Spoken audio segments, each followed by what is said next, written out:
Welcome to Mission Evolution Radio Show with Gwilda Wiyaka, bringing together today's leading experts to uncover ever-deepening spiritual truths and the latest scientific developments in support of the evolution of humankind. For more information on Mission Evolution Radio with Gwilda Wiyaka, visit www.missionevolution.org. And now, here's the host of Mission Evolution, Miss Gwilda Wiyaka.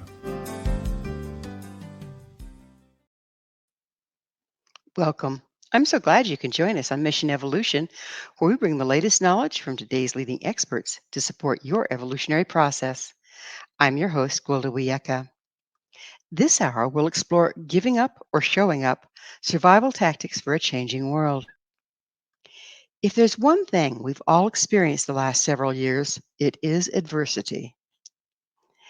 While it may be very easy to be positive and succeed when things are going smoothly, when the going gets tough, it's an entirely different story. Some people seem to excel during times of intense challenge, while others just roll over and give up. What makes a difference in how we respond to the trials of life? How can we become the winners regardless of our outside circumstance? With us this hour to delve into this topic is a man that has a long history of dealing with adversity, Steve Giblin.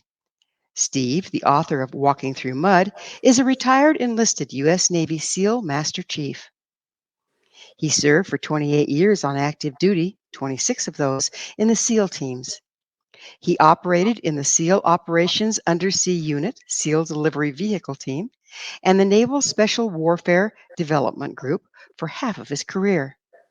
He was a senior enlisted leader for several commands and Joint Task Force.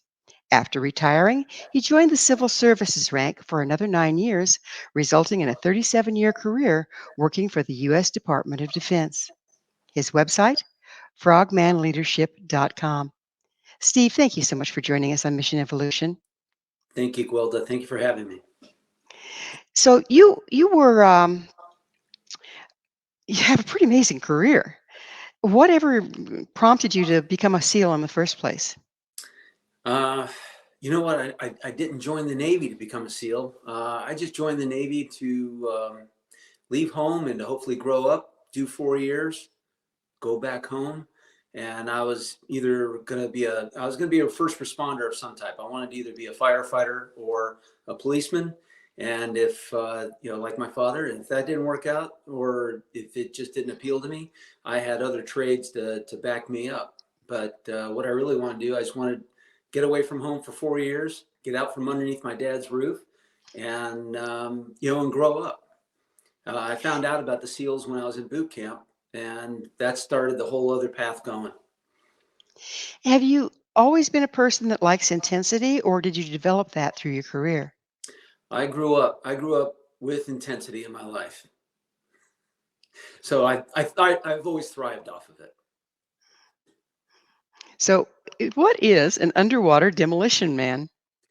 They were the precursors. They were under UDTs is where an underwater demolition man worked. He worked in the underwater demolition teams, and they were frogmen of the 1940s and 1950s. They were born in World War II, and they, enormous amount of operational opportunities in the Atlantic and the Pacific theater and the Mediterranean as well. Then after World War II, they downsized. The Korean conflict came along and they ramped up again. And then after Korea, they ramped down again. And then Vietnam came along. And that's pretty much where the Frogmen, the UDTs, and then the SEAL teams were born in 1962. And that was sort of the evolution in a quick snapshot, if you can. So would you mind explaining what a frogman does? It's scuba, yes. And what exactly do you do underwater when you're working with that team? Well, frogmen. So originally in World War II, they were surface swimmers. Is all they were. They swam across the beach and they set explosive charges onto obstacles that were to keep the amphibious forces from going ashore safely. And they also did some reconnaissance as well. Mainly in the Pacific theater. They reported on Japanese positions on the various islands during the island hopping campaign. And they didn't really get into scuba until the Korean conflict and about that time frame when scuba actually came about. And they were the first in the military to use scuba in a combat role. Using scuba allows you to go subsurface and to do almost anything that you need to do within harbors, close to beaches, close to, inshore operations. You can actually attach explosives to a ship, which that was actually used during World War II by the Italians and eventually by the SBS as well, by the British. Then, you set your explosives with a timer on the hull of a ship and you swim away. And after that timer goes off, it blows a hole into the ship and disables the ship. So let me see if I can put this all together. You're putting on how much does scuba gear weigh at this point? 75 pounds, say? Oh, tops at the most. Okay. So you're putting on 75 pounds worth of gear. Then you're having to haul the explosives with you. Go into an environment that's not user friendly for humans because we need to breathe air, and then go into a situation that if you're found there, you're in trouble. How do you hold it together while you're doing that?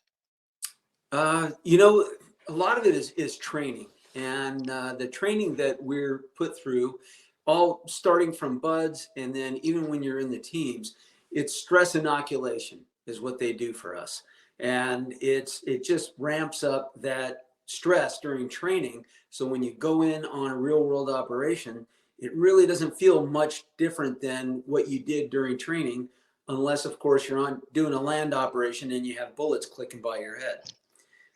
That sounds delightful. Other than that, we probably train all of special operations. Try to train harder than we do in combat. So when combat situation does come, you are calm, cool, collected, and able to make smart decisions on the battlefield or underwater. So basically, you've pushed your own envelope in training so that you have a little bit of leeway when you're on the job. Absolutely. Mm. So, what qualities? I mean, I don't think I could be wrong, but is everyone, with the right training could do this, or are there certain inbred, inborn qualities that one needs to excel as a SEAL? There are inborn qualities, as you said, but there's also, they teach you some of these other things as well. Not everybody grew up learning about teamwork and, being in a position where you have to operate with other people to complement other people and to create that team. So you learn that when you're going through buds. When I was going to go through buds, when I was getting ready to go, I was extremely anxious. I thought everybody was going to be a monster. I was 6 foot tall, 185 pounds, and I thought everybody was going to be a beast. A couple inches taller than me, outweighing me by another 50 or 60 pounds. And when I got into training, there were one or two of those guys, but everybody else, I was one of the bigger guys in my class. And the guys that graduated with me after we were done with training and went into the teams with me, some of the most unassuming people that you would ever come across on the street. So my point is that not everybody has it. Not everybody wants it, as they discover as they go through the difficulties of training. And the guys that do want it are those guys they'll have that forever. They will have that spirit, that drive, that tenacious attitude. They'll have it forever. So here we are, 2, 3 years into some pretty adverse situations worldwide.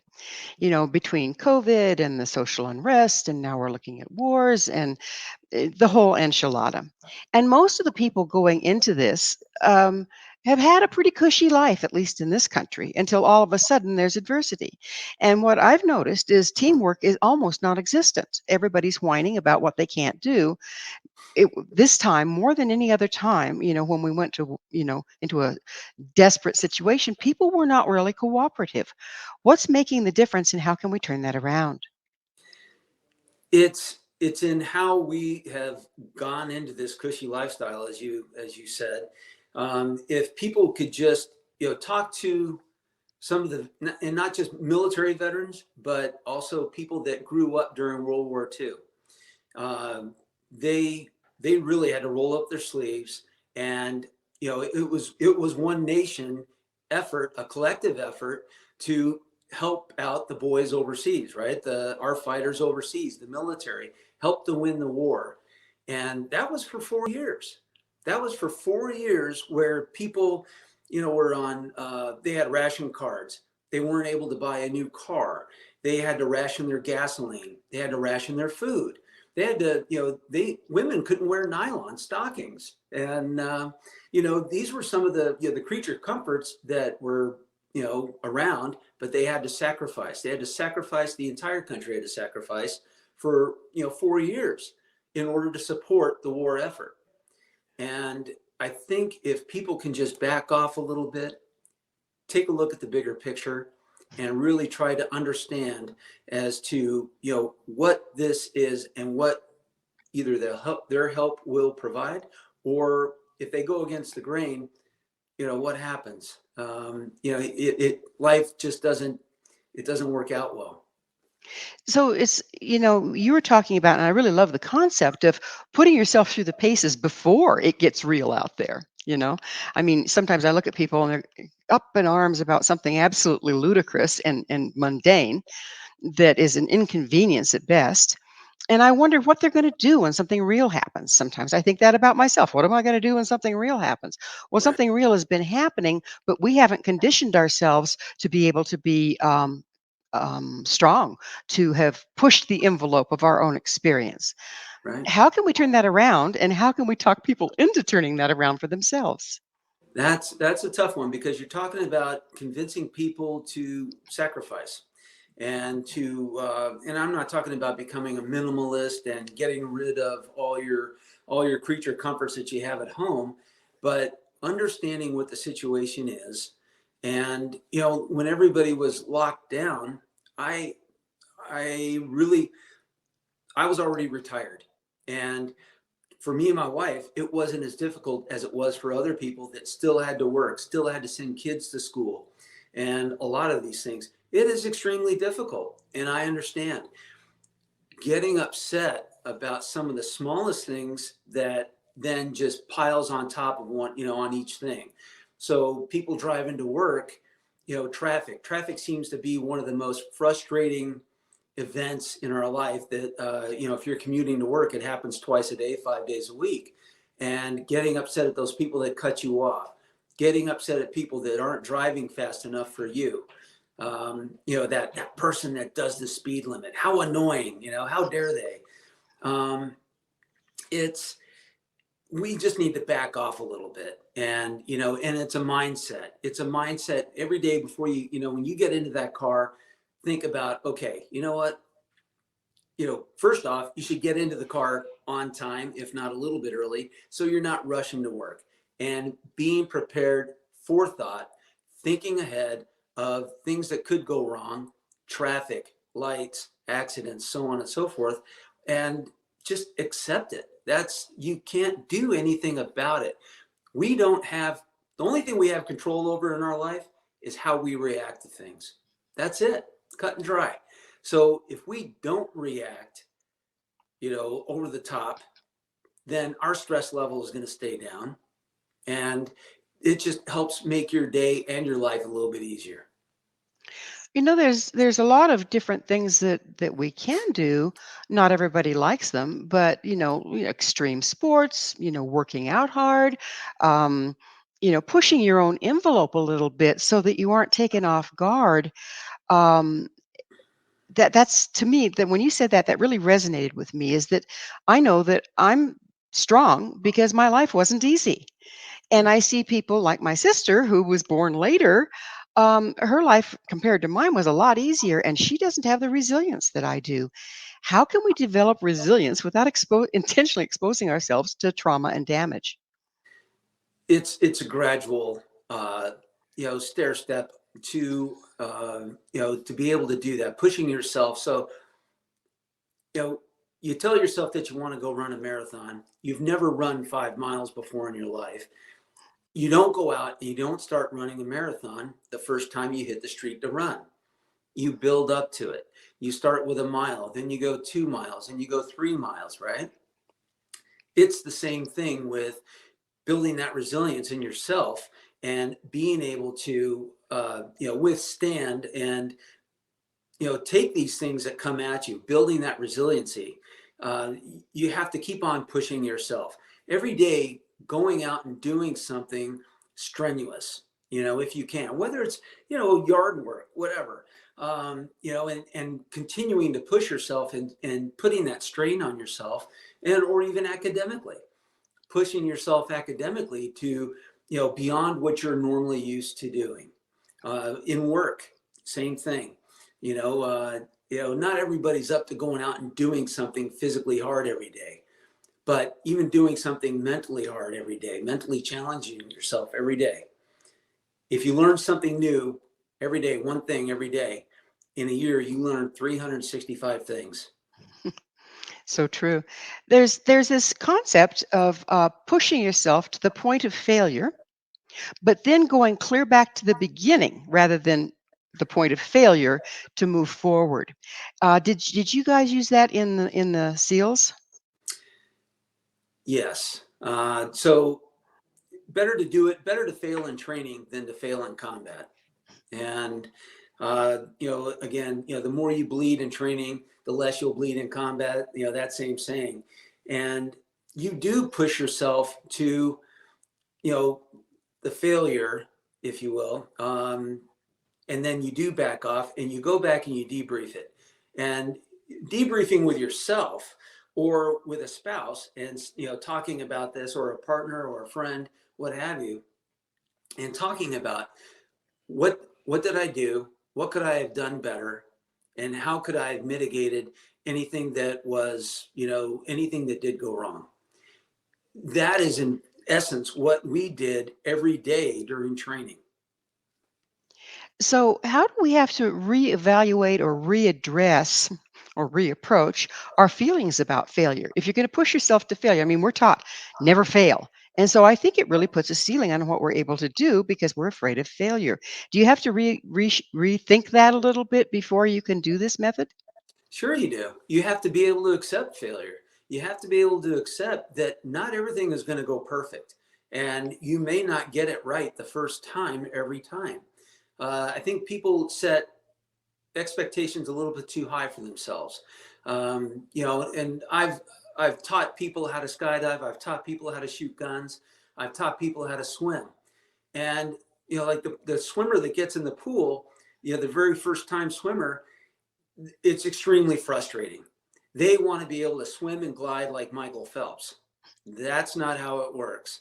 If you think about the amount of time that it took Michael Phelps to become the best at what he was, that takes, a decade. Okay. It's the same thing with just about anything else. You have to be able to accept failure, acknowledge what you did wrong, accept it, and move on. Try it again. In so doing, don't we build what I've come to call subroutines?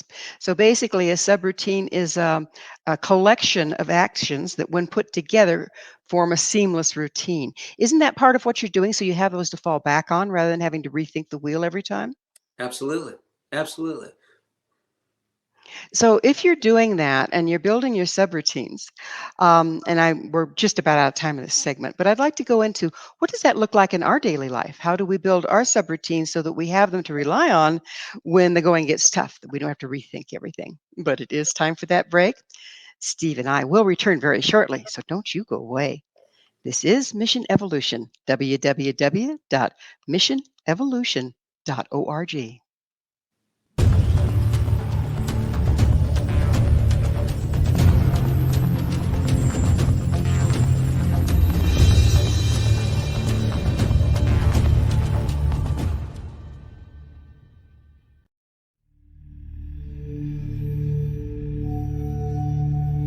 Do you enjoy paranormal, sci-fi romance, yet find yourself tired of the same old themes and storylines? Then you won't want to miss Kahira O'Donnell's latest exciting release, To Taste You Again. Alien Lord Kane McKean knew the moment that his destined mate was born. He watched from afar, waiting for her to grow from child to woman. However, before she was old enough, she was stolen from her home world by flesh pirates.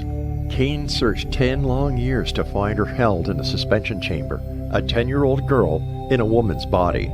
He rescued her and swore to give her time to grow up, but with his very life depending upon winning her as a mate, has he waited too long? Get your copy today. To Taste You Again by Kahira O'Donnell is now available on Amazon or KahiraO'Donnell.com.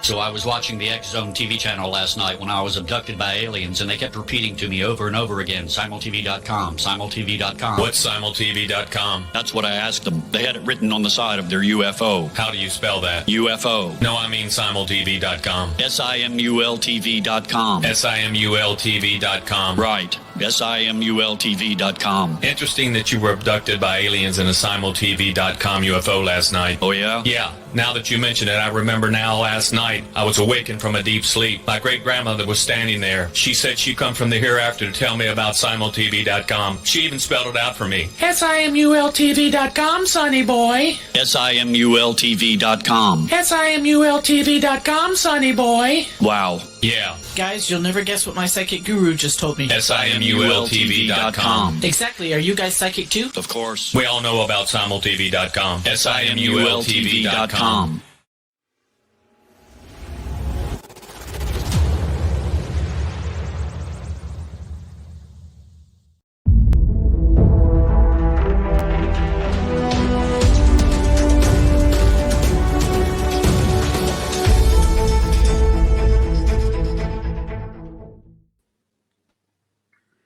Hello again. This is Mission Evolution, missionevolution.org. We're dedicated to unification and evolution of consciousness. With us this hour discussing developing resilience is Steve Gilbin. His website, frogmanleadership.com. Steve, we were starting to talk about subroutines and an organized set of actions that, when put together and performed over and over again, become a unified action. How can we build those? And once we do, how can we maintain our spontaneity and our flexibility? So I was thinking about this, and it starts with the person who hits the snooze button in the morning. That's already on the wrong path. Hitting the snooze button only delays and procrastinates. And procrastinators, that's what they do. They keep hitting the snooze button on certain tasks. You approach the task on hand and you come into it head on. By not hitting the snooze button, you're not rushing. You are then developing those subroutines, and whatever each one of those steps might be, whether you take a shower and get dressed in the morning before you go down and get your coffee and get your breakfast, what have you. Those are all part of our routines. When something gets pulled out of that routine, or we start running out of time has now been pulled out of our routine, we then start to, kind of scramble a little bit. And that then makes us, just kind of scrambling even more, getting into the car, rushing down the road, the catastrophic things that could keep on happening, the ripple effect of hitting that snooze button in the morning. That is what disrupts your subroutines. So you can think about the same thing by getting prepared for other aspects of life. So if you're, on one hand, if you have your subroutine and you're used to sticking with it, okay, and it's kind of a safety net, if you will, life does interfere sometimes. And it interrupts our subroutines. And I've seen people that are so inflexible, they just keep plodding along with their subroutine, even though alteration is really advised at that point. How can we find that balance? Being able to, having some forethought and thinking of things of, the what ifs in life. What if this person, in traffic cuts me off? What are you going to do about it? Are you going to have to hit your brakes? Are you going to back off? Are you going to change lanes? I keep on using this analogy about driving in traffic because really it's almost a metaphor for living life. As you're going down this road at, 55, 65 miles an hour, and, you have to anticipate certain things happening. It's the same thing with life. Anticipating problems that come along and not losing your mind because a problem has come along, but dealing with it. And if you've already thought out some of these what ifs, then you're able to accept what's happened, change your course, and continue on.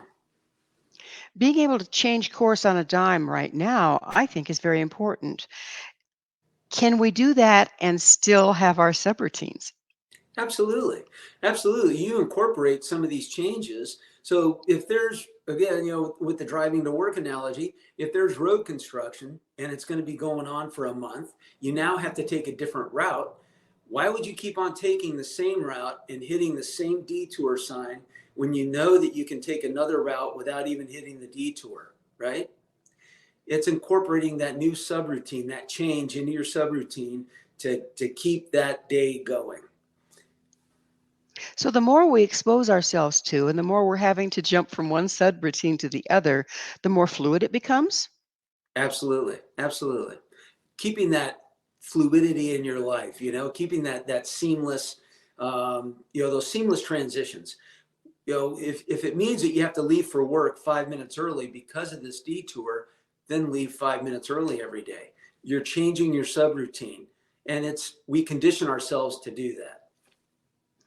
So then there's the other side of it. People like safety. And the more traumatic, maybe in certain ways, or the more fearful their family of origin was, the more they are locked down around what they feel is safe, even though ultimately it may not be the safe option. How can we tell if we're locking down into our subroutines looking for safety rather than doing what's required in the moment? Your anxiety. And where has your anxiety brought you up to at that point? And being able to, decompress that on that moment's notice. That's being present in the moment, mindfulness, and knowing what to do, what steps to do, to do that. Having a near accident or, a near accident almost anywhere, right? You could be out in your yard and your lawnmower, something happens catastrophic, right? It doesn't really matter. But being able to be present in that moment, go through those emergency actions of what you have already thought out, and being able to, execute it. I know I speak a lot like military. That's what I did for my life. But these are just things that require that forward thinking, that forethought and preparedness. We don't let our tank run on empty, hoping that we can have hit a gas station here in the next couple of miles. And although we have seen people that do that, it's, if everybody could think about refueling their car when they hit quarter tank, never letting it go below quarter tank, we'll never see people walking on the side of the road with a gas can. But that's not always the case. It just seems that some people, it's very automatic for them. For me, it's just automatic to see to the details of life and cover your bases. Other people, they just kind of float around aimlessly and are all surprised when things don't go well. What's the deciding factor there, and how can the floater shift their approach without coming out of their natural expression? That's thinking about, not just planning your day, not just thinking one step ahead, but thinking 5 and 10 steps ahead. And, those floaters, as you say, we all know them, and they're people that just kind of take life as it comes. Some of them are more adept at, rolling with the punches, and some of them are not. Some of them, like you said, are very surprised that, oh my God, how did that happen to me? Well, it's because you weren't thinking ahead. Gee whiz, how did I run out of gas? Well, were you looking at your gas gauge? Were you paying attention to that? No, I was busy on my Or phone while I was driving. or maybe they didn't step out of their subroutine. Right. That's the other side of it. If we're holding so strictly to our habits and not paying attention to what's actually going on in the time. So it has to do with situational awareness as well, doesn't it? Yeah, absolutely. Situational awareness is key. And building that situational awareness is, again, taking a step back, opening up your optic, that lens, and being able to, see what else is going on around you. And, walking down the street, you see the people that are on their phones and they're walking down the street, they have zero situational awareness. Dropping that phone down and looking ahead, watching where you're walking, you won't run into people. You won't fall into the ditch. You won't fall into that manhole or whatever that everybody sees it on YouTube, that person that's on their phone and falls right into a hole. It's opening that up and being able to, take everything in that's happening around you. And then there won't be surprises. When I used to train youth in wilderness survival, and the first thing I had to do was just walk with them and teach them how to, because and we all have been in this generation. We've focused on a screen. That was our babysitter. And now we focus on our phones. And the peripheral vision is very rarely used. I found I had to train children to use their peripheral vision and sensing before they could build situational awareness. And I think that this is a common problem with all of us right now. Would you agree with that? And if so, 100%. how do we change that? I agree with you 100% on that, Gwilda. One of the things that I think that, for kids, when they're out on the playground, and let's just say that they're in a circle and they're throwing a ball around. I don't know how many people have ever done this, but gym class, I remember doing this in gym class. We were in a circle and we're throwing one ball, and you could throw it to whoever you wanted to once you caught the ball. But everybody has to pay attention because the ball might be coming at them. The kid that's not paying attention gets bopped in the chest with the ball, right? And they drop the ball.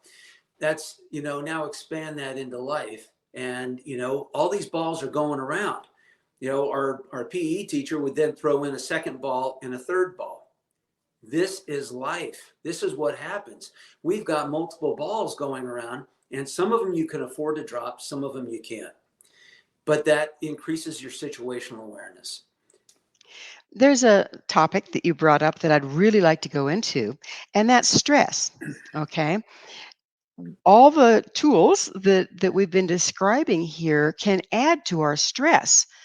And stress, it eats us alive. It really does. How can we engage in this and not push our stress over the limit? Because we're having to constantly be aware from what we've been describing here. When do we just kick back, and how can we do that? I recently read an article, and it's about being still, and it's not meditation. Although you can meditate while doing that, but taking that time, whether it's in the morning, at night, midday, even in the office, sitting behind your desk, taking that 5-minute break and deep breathing and being able to just be still and clear your mind of things. And you'd be surprised at that reset, what it does for you: clarity, anxiety, the intensity in life, and all of those things that bundle up and just create this this intense emotion that we have going on that clouds our vision, that clouds our decision making. And it's really done wonders for me. I've been meditating now for the last several years, and I was taught that in order to reduce my own personal anxieties and my stress. And believe it or not, you could do this while you're in the car waiting at a traffic light. You can just sit there and just be still, be quiet, be in the moment.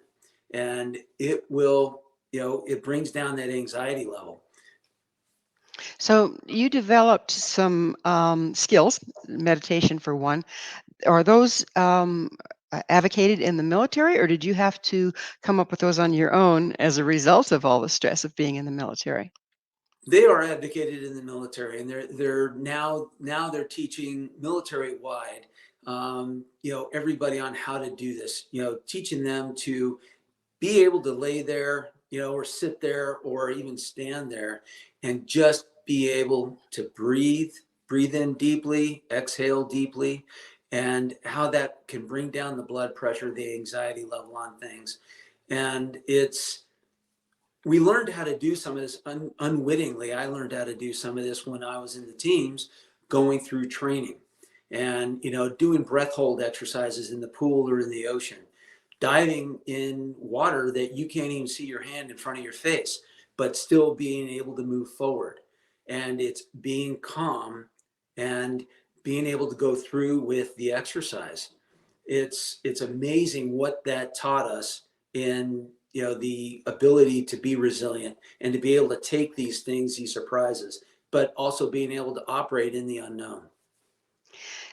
I know that PTSD, let's bring that one up, is a huge issue in the military. Would you speak to that a little bit, please?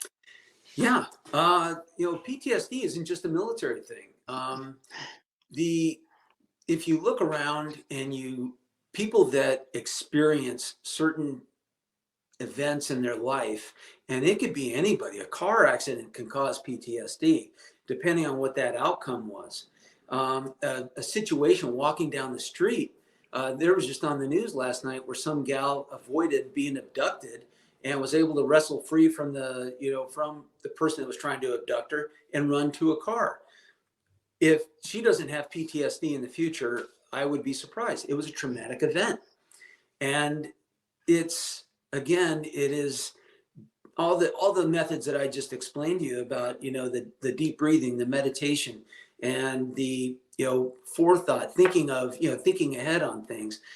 These are the things that all these tools that could help you out with the PTSD. Being diagnosed with PTSD, I myself have been diagnosed with PTSD. At first, it's hard to accept. At first, it is just something that I don't have this. I don't want to have it. You have to accept it first. And then when you start to talk about it, you realize, you start off really small and you start talking to other people, onesies and twosies about it. And you realize that some of my best friends have it. And, some of my best friends we're all military guys. We're in the SEAL teams together. So there's no surprise there. But it's to really go in deep as to what causes PTSD. I mean, there's books out there. There's reams of it out there. I wrote about it in one of my chapters. But it's the adrenaline that those spikes that you never really come down from. And again, it builds and builds and builds, depending on how many of these situations that you've been exposed to. I could think of one non-military profession that experiences that all the time, and that's firefighters, our first responders. Yeah, police officers. Yeah, and a lot of us. A lot of us in this day and age, I fear for our children that have lived through COVID because the parents got upset, everything changed. They probably have their fair share of PTSD that they'll have to deal with. Absolutely. Mm-hmm. Social separation. Being able to talk to your friends just how you and I are talking right now. But, if that's the only way that you can do it, it is going to develop some form of, a PTSD-like symptom, if not PTSD itself. Right. Our children, our teens and our preteens, they were not prepared to deal with all of a sudden this social upset of, not just social distancing, but staying at home, learning from home, doing everything from home. The walls begin to close in. Yes, for sure. For sure. Steve, it's about that time in the show when I have to ask you, what is your mission? My mission is to help anybody and everybody that I can, to help them understand that, number one, PTSD should not be, this stigma that's, that everybody's afraid to admit when they do have it. And the second thing is that we need to be kinder to everybody, be kinder to each other, get along a little bit better and try to bring this divisive country back together again. And that is the key, isn't it? Is rebuild that team or build it for the first time so Right. we have our people around us to draw on. Yeah. So, what is your vision, Steve, for post-COVID? Not that I don't know we'll ever really be post-COVID, but on the other side of the trauma of this whole episode we've been going through, what's your vision for the world? What do you think we can gain from it? Oh boy, that's a tough question. I think what we can gain from it is that, these kinds of things are out there. And, there's other parts of the world that have been dealing with, the Ebola virus, their own pandemics in their own right that have been able to, been corralled in their own country. Now this thing has traveled around the world, several times. Now we have several variations. Again, it's being prepared and accepting that this is here. We have to deal with it. Our new normal is dealing with, the aftermath of the pandemic, the deaths. We've just exceeded 1 million in the United Mm, States. yes. Um, Well, Steve, I'm afraid we are at the end of our time okay. together. I can't thank you enough for coming on the show and sharing your amazing experience and knowledge with us. Thank you. It was my pleasure. Our guest this hour has been Steve Giblin. Steve is a retired Navy SEAL and the author of Walking Through Mud. His website, frogmanleadership.com. This has been Mission Evolution with Gwilda Wiyaka. For more information or to enjoy past archived episodes, visit www.missionevolution.org. Please be sure to join us right here next time as this mission continues, bringing information, resources, and support to our rapidly evolving world.